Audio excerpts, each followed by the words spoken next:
The morning I discovered my husband had moved another woman into our home. I wasn't supposed to be in Chicago. I was supposed to be in London until Friday, negotiating the largest merger my family's company had attempted in almost a decade.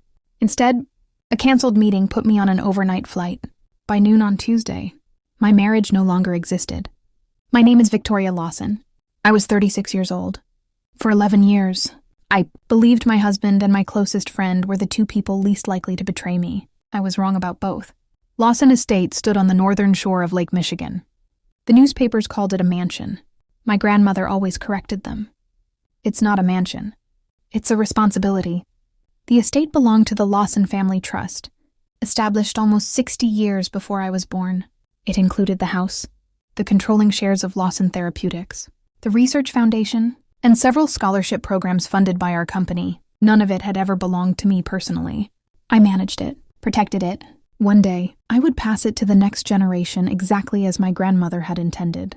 When my husband, Ethan Brooks, married me, he knew all of that. He also knew something else. The trust could never become marital property.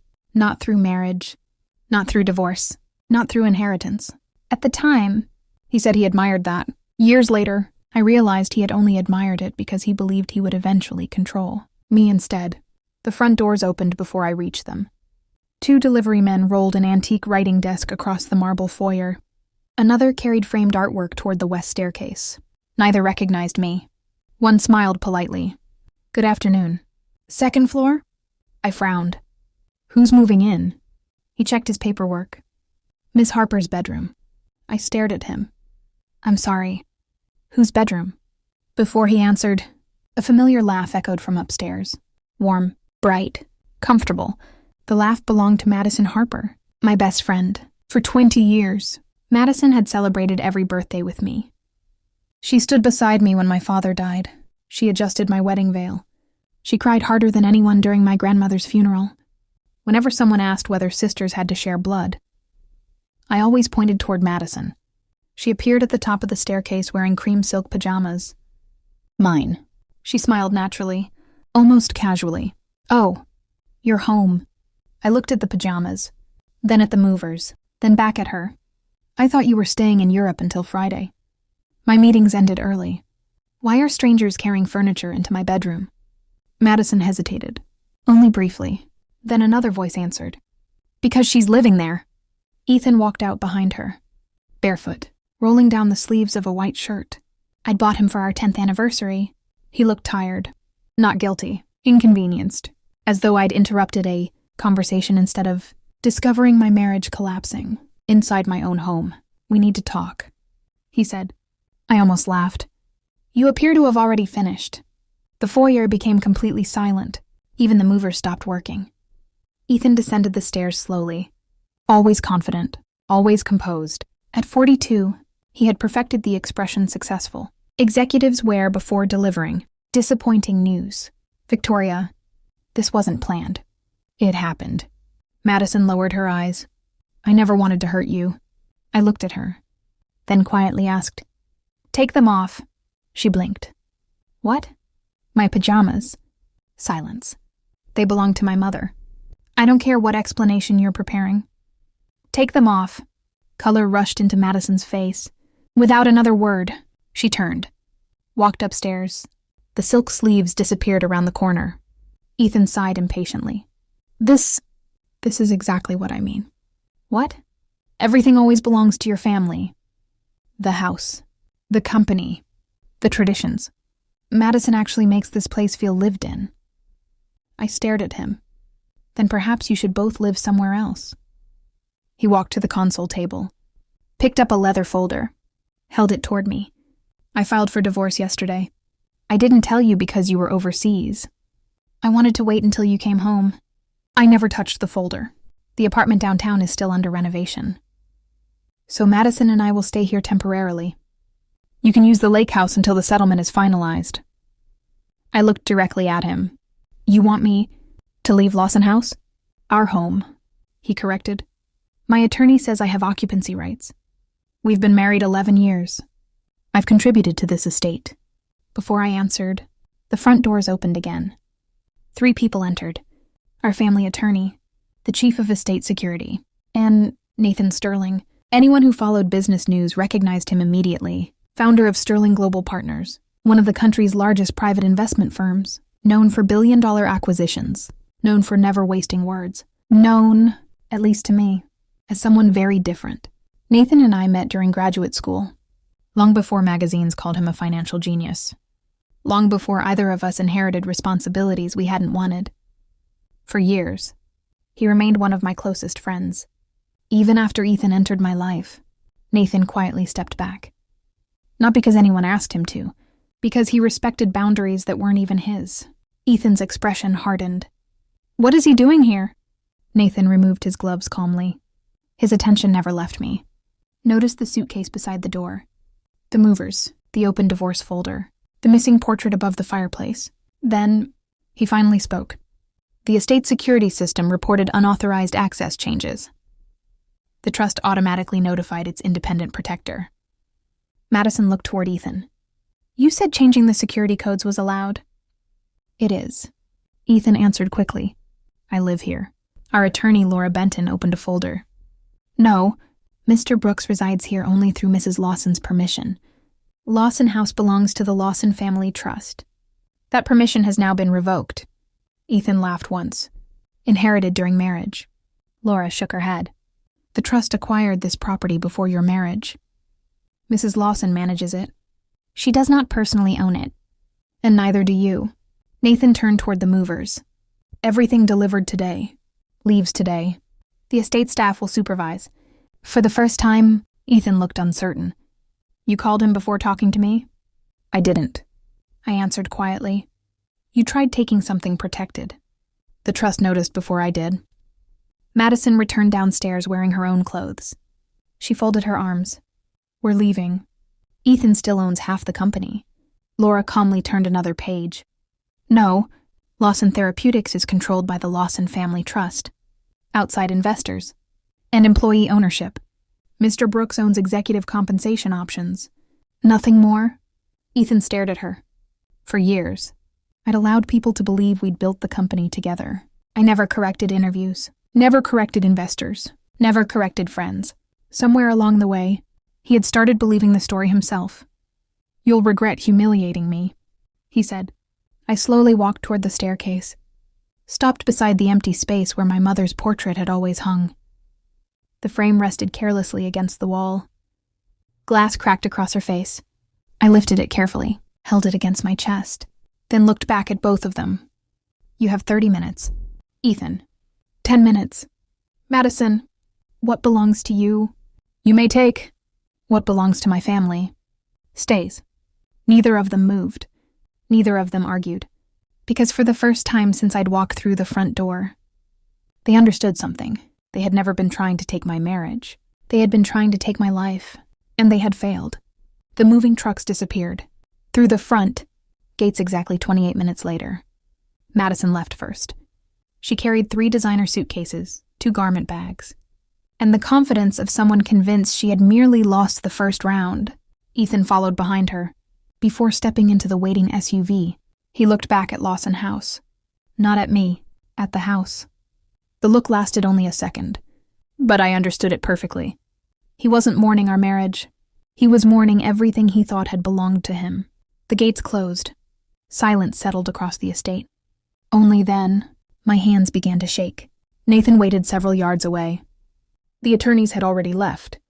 Security officers quietly resumed their positions. The movers were gone. For the first time that afternoon, no one was watching me. "I'll leave," Nathan said softly. "You don't have to," I answered.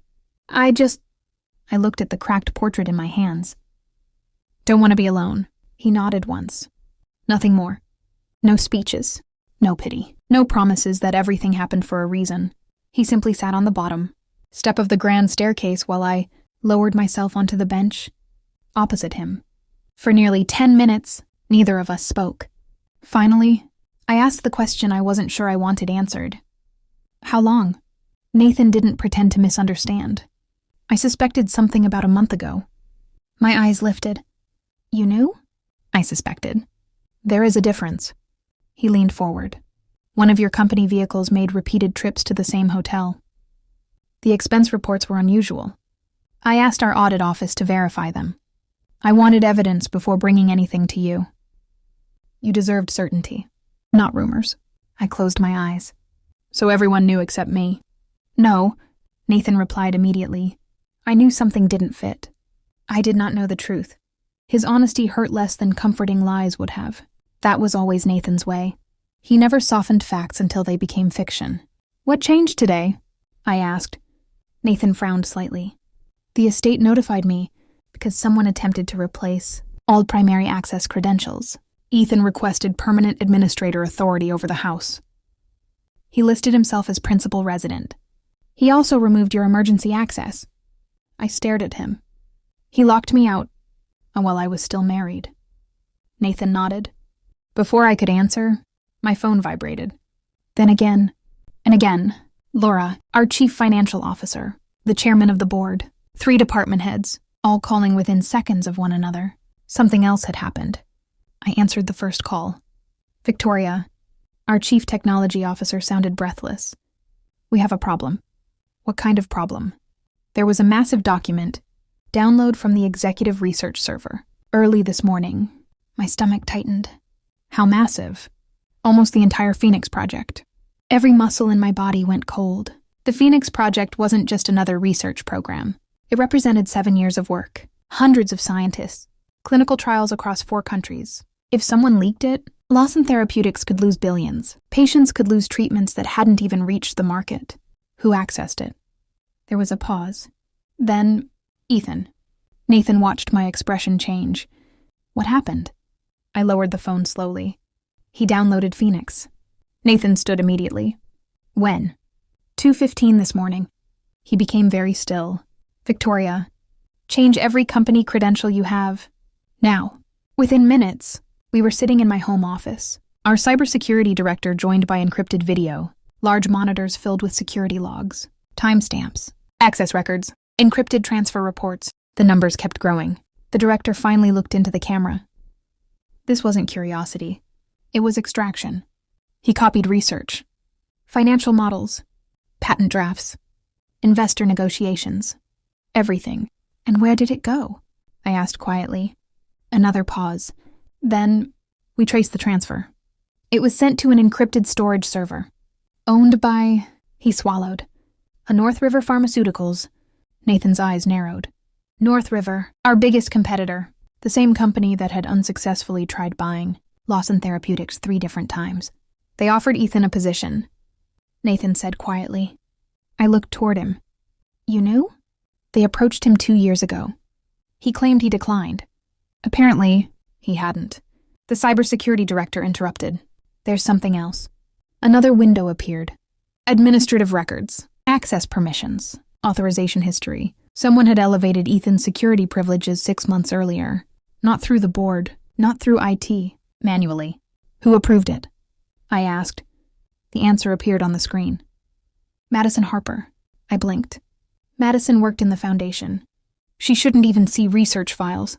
She couldn't, the director replied, unless someone granted her administrator authority. And someone did. The approval request opened, signed electronically. Authorized by Ethan Brooks. I leaned back in my chair. The affair had never been the whole betrayal. It had simply hidden the larger one. Nathan broke the silence. Freeze every executive account. Preserve every device. Notify outside forensic investigators. Victoria looked toward him. Not yours.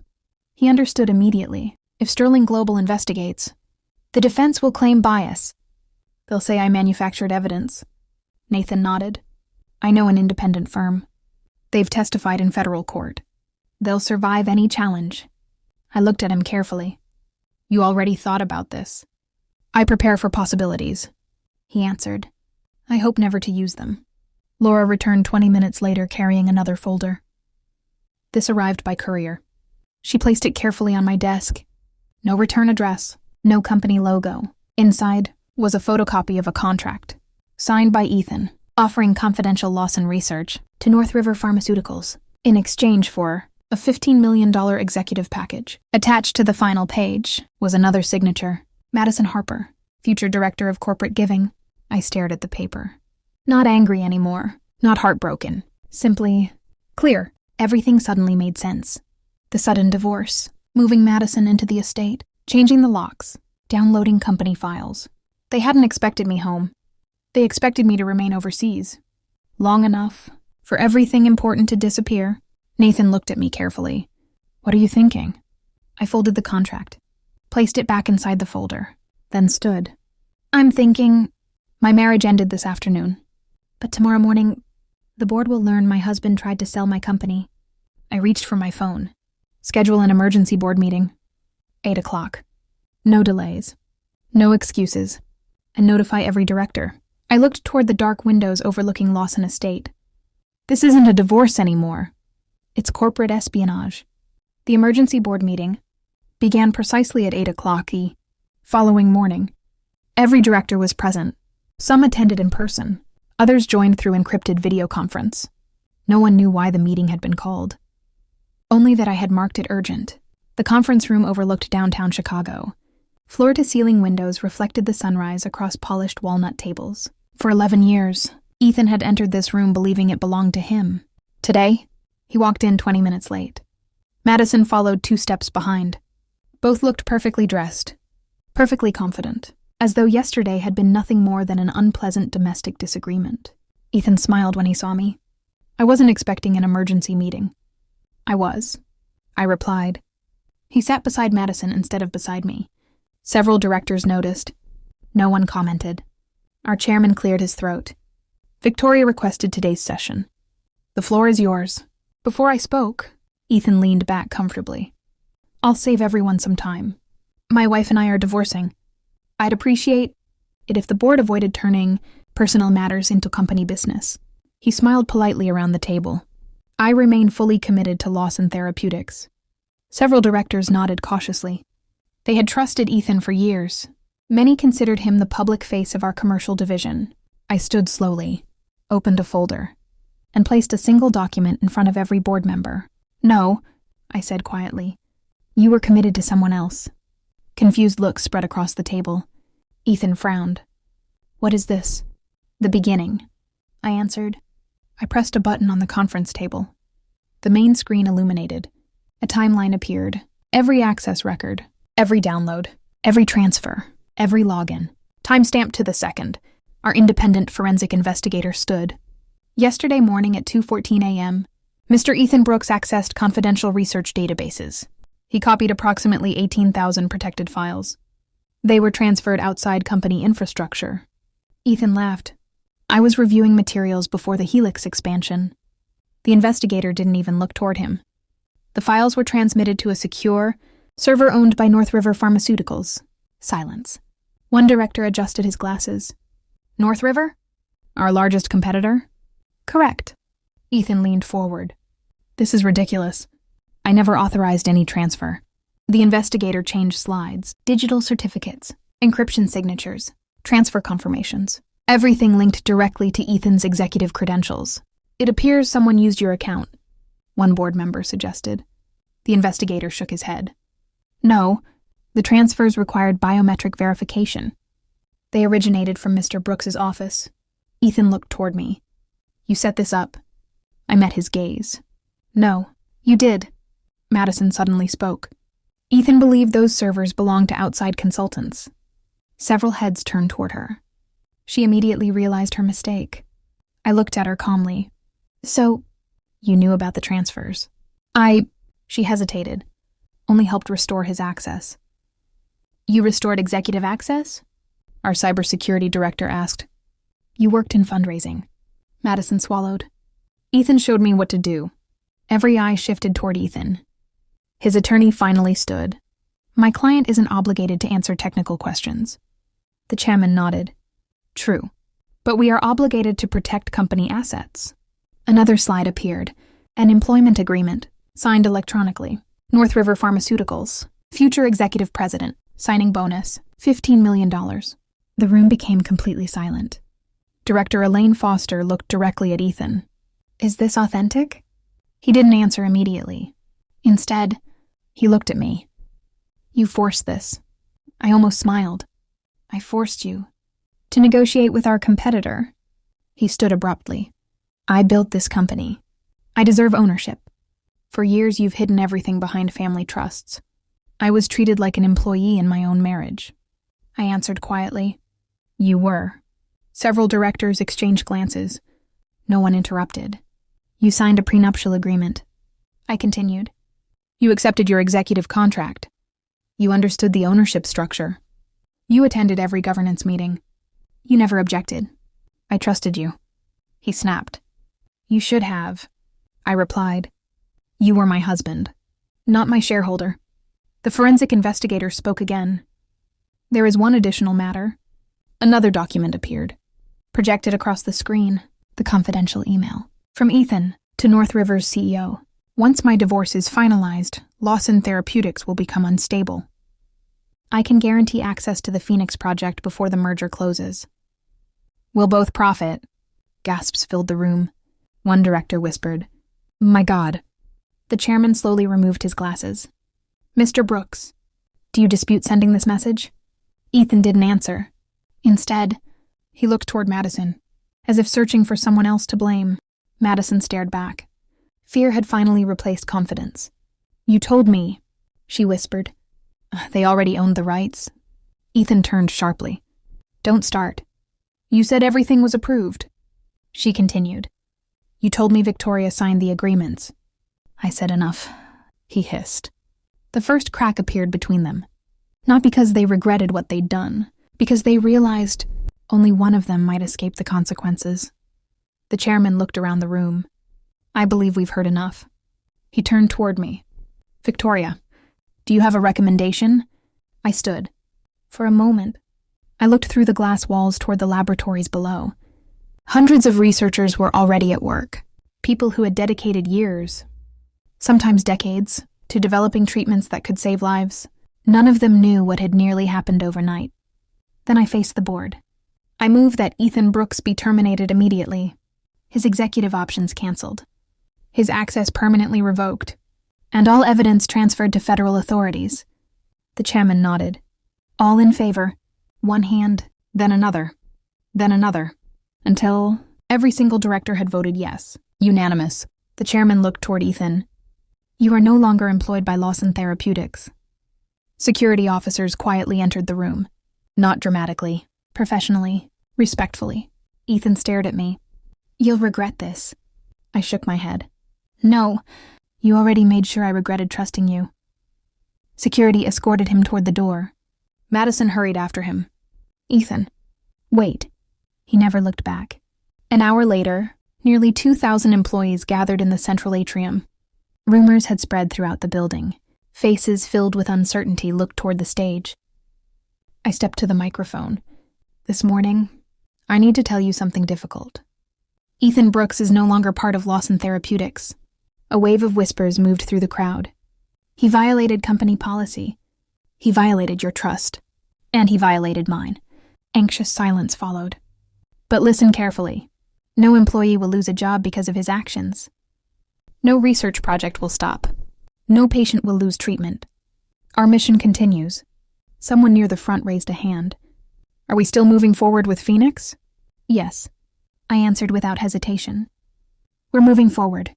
And this time, we'll do it without anyone trying to sell it. For a heartbeat, the atrium remained silent. Then, one person began applauding. Another joined. Then dozens. Then hundreds. Until the entire building echoed with applause. Not for me, for the future. From the back of the crowd, Nathan watched quietly. He didn't clap louder than anyone else. He didn't step onto the stage. He didn't try to share the moment. When the employees returned to work, he simply walked over and handed me a cup of coffee. I took a sip. 1 sugar, no milk. I smiled faintly. You remembered. I always did, he answered. And for the first time since my marriage ended, I realized someone had been paying attention to the little things all along.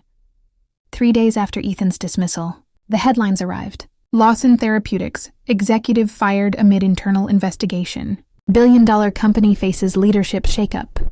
Divorce inside one of America's most powerful business families. The media knew almost nothing, but that didn't stop them from guessing everything. By noon, television panels were debating whether I had destroyed my husband's career out of jealousy. Anonymous sources claimed Ethan had been the true architect of Lawson Therapeutics. Others insisted our divorce was simply a disagreement over money. No one knew the evidence, not yet. My communications director entered my office carrying a tablet. North River released a statement. I looked up. Already? She nodded. They deny receiving confidential information. They're calling this a personal dispute. I wasn't surprised. Corporations rarely admitted wrongdoing before they absolutely had to. Then Laura walked in. We found something. She placed another folder on my desk. Unlike the others, this one contained paper instead of digital evidence. A letter, apparently written by me. I recognized the handwriting immediately. Or rather, someone had worked very hard to imitate it. To my dearest Madison, for your years of loyalty, I wish to grant you permanent residence in the West Guest House and a 5% lifetime interest in the Lawson Family Foundation. I stopped reading halfway down the page. The first paragraph is mine, I said quietly. I wrote it for her birthday. Laura nodded. The second page isn't. Nathan, sitting across the room, examined the document. The paper matches. The ink matches, but the wording doesn't. I looked at him. It references trust provisions that don't exist. He nodded. Exactly. Suddenly, I remembered. 6 months earlier, dinner in the library, Madison had asked what would happen if I died without children. At the time, I'd explained how the trust worked. She'd listened very carefully. Too carefully. She wasn't curious, I whispered. She was collecting information. The forensic team confirmed it that afternoon. Madison had accessed one of the foundation printers late at night. Security footage showed Ethan entering the records room minutes before she printed the forged document. Laura closed the folder. We're filing fraud charges. Immediately. An hour later, my personal phone rang. Unknown number. I answered anyway. How could you do this? Madison's voice trembled. You actually accused me of forgery? I attached evidence, I replied calmly. The court will decide the rest. I gave you 20 years, she shouted. I planned every charity gala. I stood beside you through everything. You promised we'd build the foundation together. I did, I answered. You received a salary, bonuses, authority. What I never promised, it was ownership. You never treated me like an equal. She snapped. I walked toward the office windows, overlooking the gardens she'd once helped design. No, I said softly. I treated you like family. You decided family wasn't enough. Silence. Then, Ethan's name appeared. He loves me, she said quietly. He told me you cared more about your company than your marriage. I closed my eyes. If love is all you wanted, why forge my signature? No answer. Finally, her voice became almost a whisper. Ethan said, the trust would eventually belong to both of us. There it was. Not love, expectation. You didn't fall in love with my husband, I replied. You fell in love with the life he promised to steal. She hung up. Nathan arrived 10 minutes later. He found me in the conservatory, trimming dead orchid leaves with far more force than necessary. He smiled faintly. I believe that orchid has admitted everything. I looked down. Half the plant was missing. Despite everything, I laughed. The first genuine laugh since returning home. Nathan carefully took the pruning shears from my hand. You don't have to solve everything today. I'm trying to understand, I admitted. When did she stop loving me? He considered the question for a long moment. Maybe she never stopped. I frowned. What? You can love someone and still envy them. You can admire someone's life while secretly believing it should have been yours. His words settled quietly between us, because they felt true. After a few moments, he spoke again. My brother sued me 8 years ago. I looked up. You never told me. There wasn't much to tell. He wanted half of Sterling Global. He'd already accepted his inheritance years earlier. He simply wanted more. What happened? He lost, Nathan answered. And I lost a brother. Neither of us spoke after that. We didn't need to. Some victories still leave empty chairs. As evening approached, I looked toward him. Would you stay for dinner? He hesitated. No lawyers, I added. No investigations. No evidence. Just dinner. Nathan smiled. I'd like that. Instead of eating in the formal dining room, we cooked together in the old family kitchen. I ruined the pasta. Nathan somehow rescued the sauce. We argued over whether garlic should ever be measured. He insisted it shouldn't. I accused him of ignoring recipes. He claimed recipes were merely polite suggestions. For the first time in days, the house sounded alive again. Not because it was full, because it finally felt peaceful. When dinner ended, he walked me to the front door. Neither of us seemed eager to say goodnight. Finally, he leaned forward and gently kissed my cheek. Not possessively, not hopefully, just carefully, as though asking permission without using words. When he stepped back, he smiled. "Good night, Victoria." I touched my cheek after he disappeared down the front steps. It wasn't the kiss that stayed with me. It was the way he'd waited all evening without expecting one. For the first time in years, someone had chosen patience instead of entitlement. The interview aired exactly 1 week later.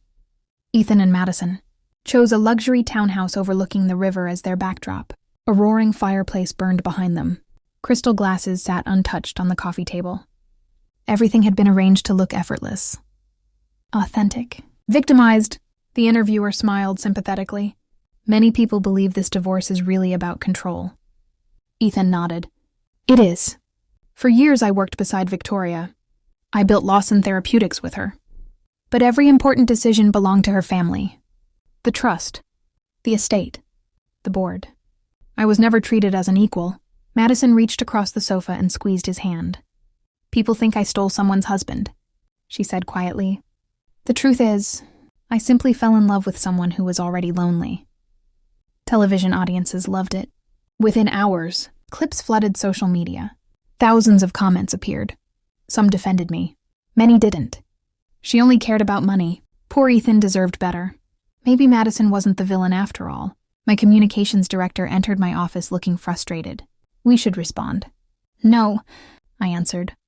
She blinked. They're controlling the narrative. They're controlling emotion, I corrected. I'll control evidence. 2 hours later, North River Pharmaceuticals filed a lawsuit. They demanded ownership of the Phoenix project. Attached to their filing was a contract, signed by Ethan, listing himself as co-owner, executive vice chairman, titles he had never held. The agreement transferred Lawson Research to North River. For $1, if our merger closed. Laura looked up from the paperwork. They're actually trying to enforce this. Nathan stood beside the conference table. They're assuming the court sees this as a marital dispute. They're expecting confusion. They're going to be disappointed, I replied. Our legal team worked through the night. Every board resolution, every trust document, every executive contract, every forensic report, every email, every transfer record, organized, indexed, impossible to misunderstand.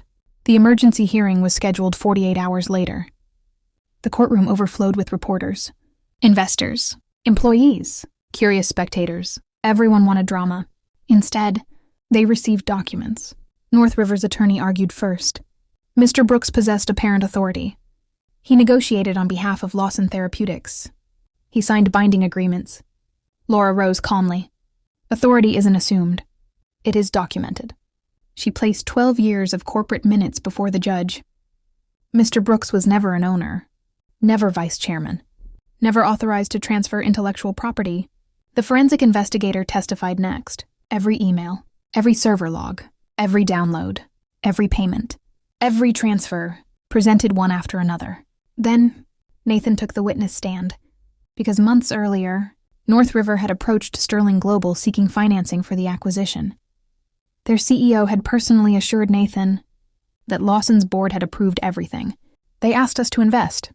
Nathan testified. I declined. Why? The judge asked. Because they refused to produce legitimate board authorization. North River's attorneys exchanged nervous glances. Then came the final surprise. The investigator produced banking records, a $5 million escrow account, opened weeks before my divorce. Recipient, Harper Strategic Consulting, owned entirely by Madison Harper. The courtroom fell silent. The judge looked directly at Madison. Did you know about this account? She froze, then slowly turned toward Ethan. You told me that money was for our future. Ethan didn't answer. Instead, he whispered, Don't say another word. She stared at him, almost unbelieving. You promised we'd own Lawson House. You promised the foundation. You promised. I said be quiet. He snapped. Everyone heard it. The illusion shattered. Not because they stopped loving each other. Because survival had become more important than loyalty, the judge denied North River's request immediately. The forged contract was referred for federal investigation. Every related payment was frozen. Every executive communication subpoenaed. Outside the courthouse, reporters rushed toward Ethan. Did you forge corporate authority? Did you attempt to sell company research? Did Madison receive $5 million? He pushed through the crowd without answering. Madison tried following him. Ethan! He never looked back. Nathan waited near the courthouse steps. Technically, he wasn't required to be there anymore. He had already testified. Still, he stayed. How did it go? He asked. We won, I answered. But it doesn't feel like winning. Nathan nodded. Justice rarely feels as satisfying as revenge imagines. I looked at him. You always know exactly what to say. He smiled slightly. No, I just know what not to say. I laughed. The tension of the past weeks finally loosening. Nathan looked toward the courthouse. I have a question. What? When all this is over, when the investigations end, when the cameras disappear, what do you want?